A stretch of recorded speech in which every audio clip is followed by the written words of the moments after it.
Thibaut, Marie, Jacques, André de la part, consentez-vous à prendre pour épouse Madame Justine Léa Beccatini ici présente? Oui. Madame Justine Léa Beccatini, consentez-vous à prendre pour époux Monsieur Thibaut, Marie, Jacques, André de la part ici présent? Oui. Je déclare Monsieur Thibaut, Marie, Jacques, André de la part et Madame Justine Léa Beccatini unis par le mariage. Bravo.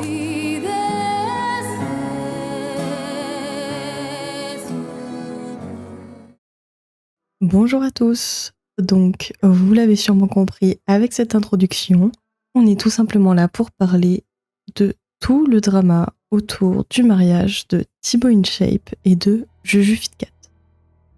Tout est parti de ce tweet. Notre mariage, cœur rouge, avec un lien vers une vidéo. Donc celle que je viens de vous montrer en introduction. Je vous laisse juste 2 secondes pour vous remémorer ce que vous avez vu dans la vidéo.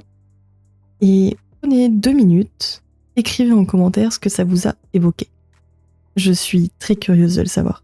Parce que moi, il y a une question que je me pose. Comment la vidéo du plus beau jour de la vie de 2 personnes qui s'aiment et ça se voit peut déclencher autant de haine? Parce que oui, ça a littéralement enflammé toute la toile. On sait déjà que des réseaux comme X peuvent être vraiment des lieux super toxiques. Et pour le coup, même le jour du mariage de quelqu'un, on ne peut pas s'empêcher de déverser notre haine.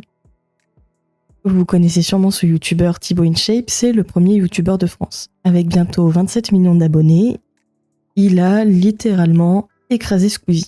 J'en ai parlé dans cette vidéo.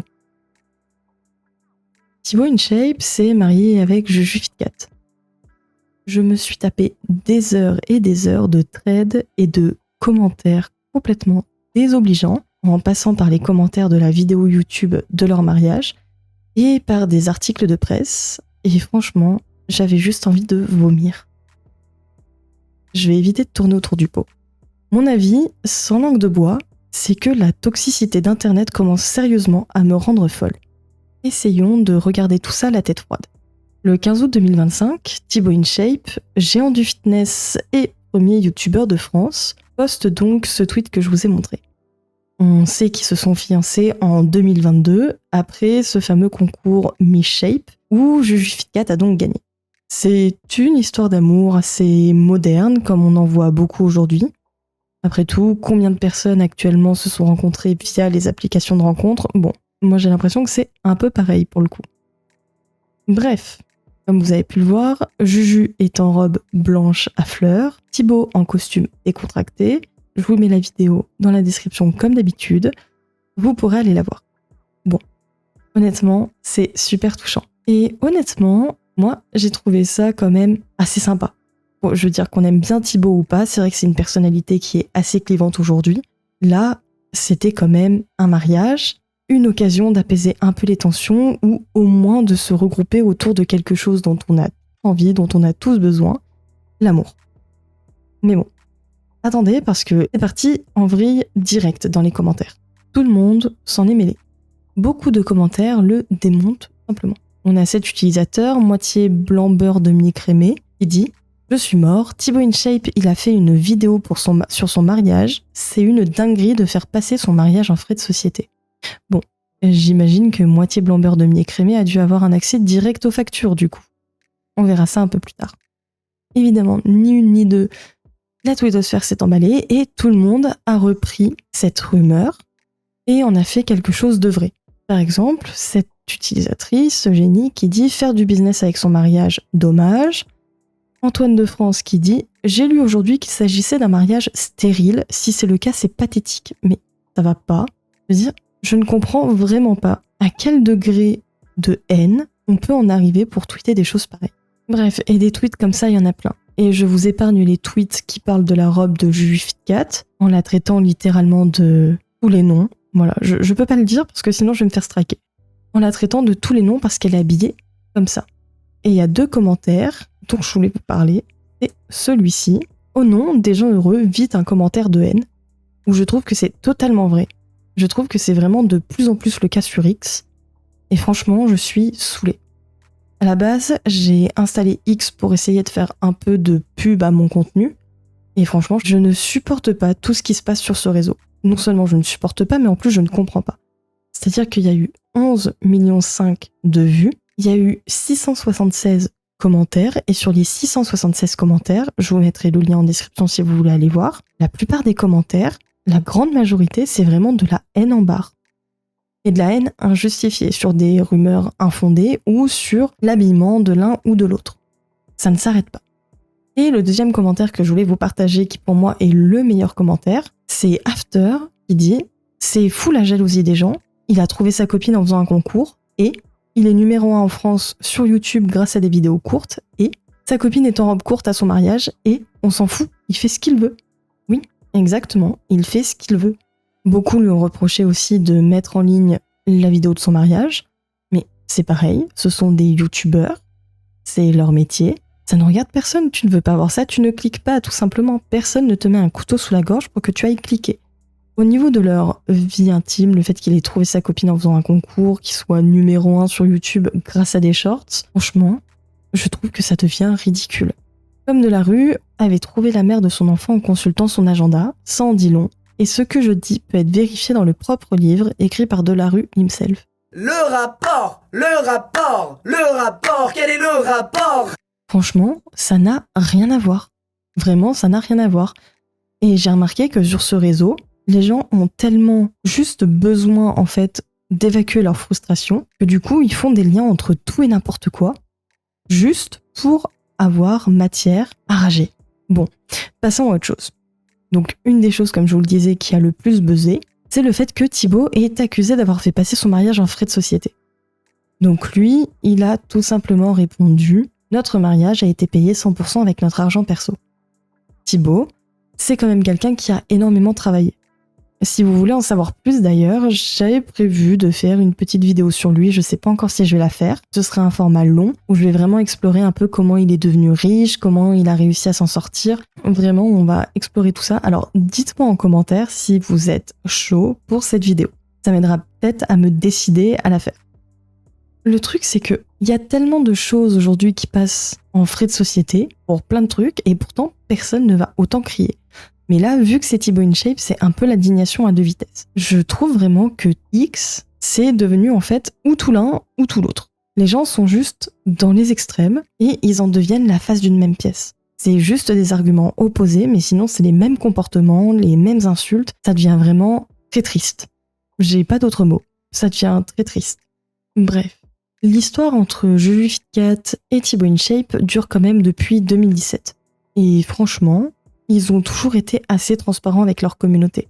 Sur les hauts, sur les bas, sur leurs points communs, mais aussi sur leurs divergences, notamment concernant les enfants. Je crois que c'est Thibaut qui en veut et Juju qui n'en veut pas. Alors ça c'est pareil, ça avait enflammé la toile, j'ai pas compris. En fait, j'ai l'impression que les vies de stars sont scrutées juste pour être démontées. Alors, est-ce que c'est de la jalousie? Est-ce que c'est juste une volonté de montrer qu'on est plus bien pensant que les autres? Je ne sais pas. En tout cas, ce qu'on peut dire, c'est que Thibaut et Juju, en ce moment, ils sont vraiment sur une pente ascendante et les deux cartonnent. Que ce soit Thibaut avec ses différentes entreprises, sa marque InShape Nutrition, YouTube, pareil pour Juju d'ailleurs, hein, ça fonctionne très bien pour elle, elle a énormément de partenariats notamment dans la mode. Je crois qu'elle a lancé sa propre ligne de vêtements aussi. Enfin bref, ça fonctionne très bien et ce malgré que des gens balancent leur haine de manière anonyme et qu'ils se contentent de créer des rumeurs juste pour pouvoir cracher leur venin. Leur vie est scrutée et ce depuis des années, comme vous pouvez le voir à ce titre. Mariage, bébé, YouTube Short, quels sont les objectifs de Thibaut InShape sur les réseaux sociaux? Là, on lui avait parlé du fait que JujuFitCat ne voulait pas d'enfants, que lui en voulait. On leur demandait par rapport à leur mariage, à leur vie de famille, et Thibaut avait expliqué que Juju voulait se concentrer sur sa carrière, que lui aussi voulait se concentrer sur sa carrière, et puis voilà, ça s'était arrêté là. Même si c'est vrai qu'ils en montrent beaucoup sur les réseaux sociaux, ils savent quand même garder leur vie intime, intime. Et ça, c'est très important, surtout quand on a un couple d'influenceurs qui est autant mis sous les projecteurs. Il avait d'ailleurs fait une FAQ, que voici, je vais me l'ajouter, et je vous la mettrai en description. Voilà. Donc il avait fait une FAQ, il avait répondu à tout. Enfin, il avait répondu à toutes les questions que ses abonnés lui avaient posées. Il avait dit « Je répondrai à tout, laissez-vous aller, zéro limite ». Et c'est vrai que j'avais vu cette vidéo, il avait vraiment répondu à tout. Cette polémique, elle date d'avant qu'il devienne premier youtubeur de France. Il avait déjà été victime d'une certaine vague de haine sur les réseaux sociaux, donc que ce soit par rapport à ses prises de position soi-disant politiques, alors que bon, c'était pas vraiment politique, on savait pas pour qui voter, il faisait pas de propagande entre guillemets, contrairement à certains youtubeurs pour un parti ou pour un autre. Il était toujours resté très discret jusqu'aux élections dernières. On a su qu'il votait pour Macron il y a quelques temps, je crois que c'était aux législatives si je me trompe pas, alors que tout le monde pensait il votait RN, enfin ça avait été tout un bazar ça aussi. Et donc évidemment il s'était attiré les foudres du public parce qu'il avait dit ça sur X, enfin bon, c'est vraiment pas le truc à dire sur X pour le coup, mais bon, il avait ressenti le besoin de le dire sur X, bon, ça le regarde. Et bien sûr, avant, vous avez sûrement tous vu passer ces tweets qui avaient été déterrés.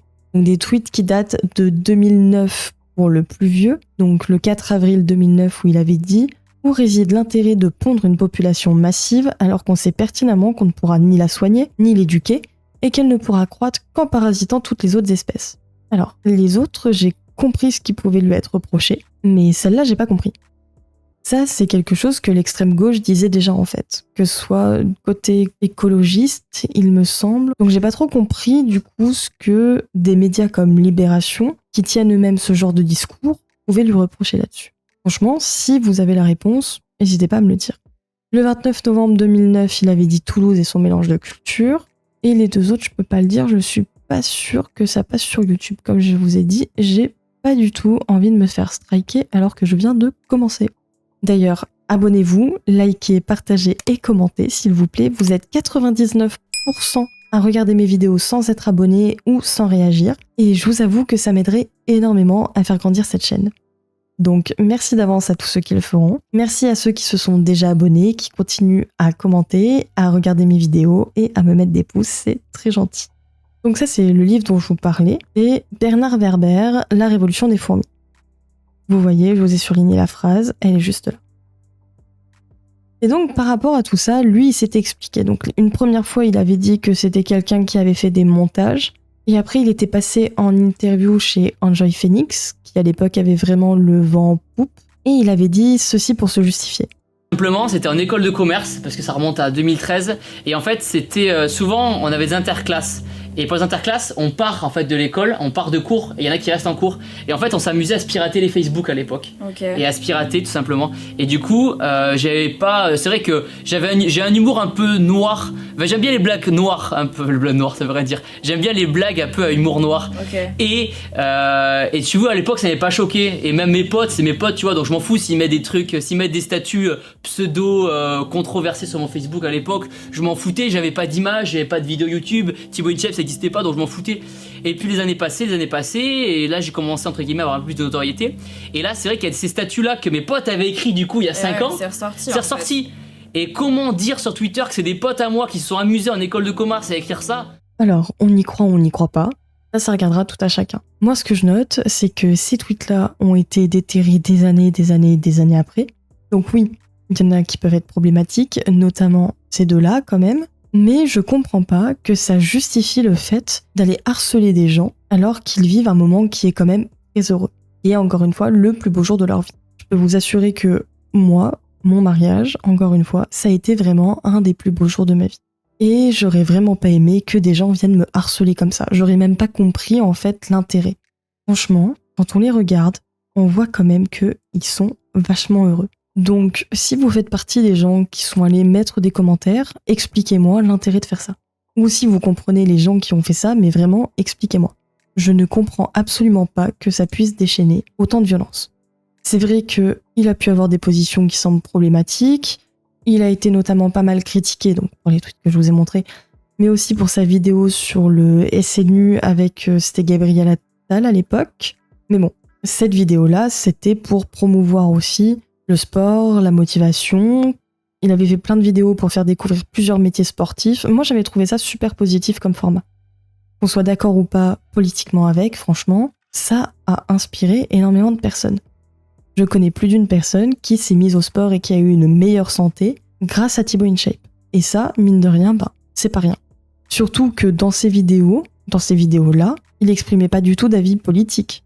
Je trouve honnêtement, c'est mon avis, qu'on est beaucoup trop politisé et que du coup, ça finit par se retourner contre nous. Cette toxicité, notamment sur les réseaux sociaux, c'est vraiment un poison, et ça il faut le garder en tête, c'est vraiment un poison qui nous rend tous plus isolés. Alors qu'Internet, à la base, c'est quand même un outil qui est là pour nous servir à être beaucoup plus connectés les uns aux autres. Et franchement, c'est une base de données exceptionnelle. Et toutes ces données-là, tout ce savoir-là pourrait tout simplement nous aider à nous allier et à vivre de meilleures choses. Mais non, c'est comme si on voulait tout simplement que chacun reste là où nous on en est. Au lieu de chercher à se hisser comme Thibaut l'a fait, encore une fois, si vous voulez savoir comment il a fait, n'hésitez pas à me le dire en commentaire. Et non. On cherche tout simplement à se tirer vers le bas les uns les autres. J'ai envie de vous dire, imaginez 5 minutes si on s'encourageait tous un peu plus. Et personnellement, je pense que ça changerait tout. Alors, c'est pas Internet qui amplifie le pire, mais c'est le mauvais cœur des gens vraiment qui tend à rendre Internet vraiment invivable. J'ai pas d'autre mot, vraiment invivable. La jalousie, les jugements hâtifs, franchement, vous vous rendez pas compte, mais ça peut littéralement détruire des vies. Je pense à JujuFitCat qui en avait parlé plusieurs fois en vidéo. Elle a reçu énormément de harcèlement et elle, c'est vrai qu'elle est très sensible à ça.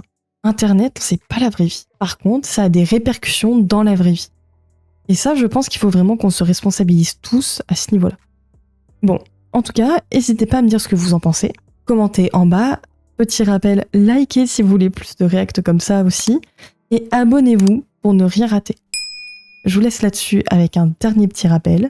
La vie des stars, c'est du potin, mais la vôtre, c'est du vrai bonheur. Alors vivez-la à fond. Ciao, ciao!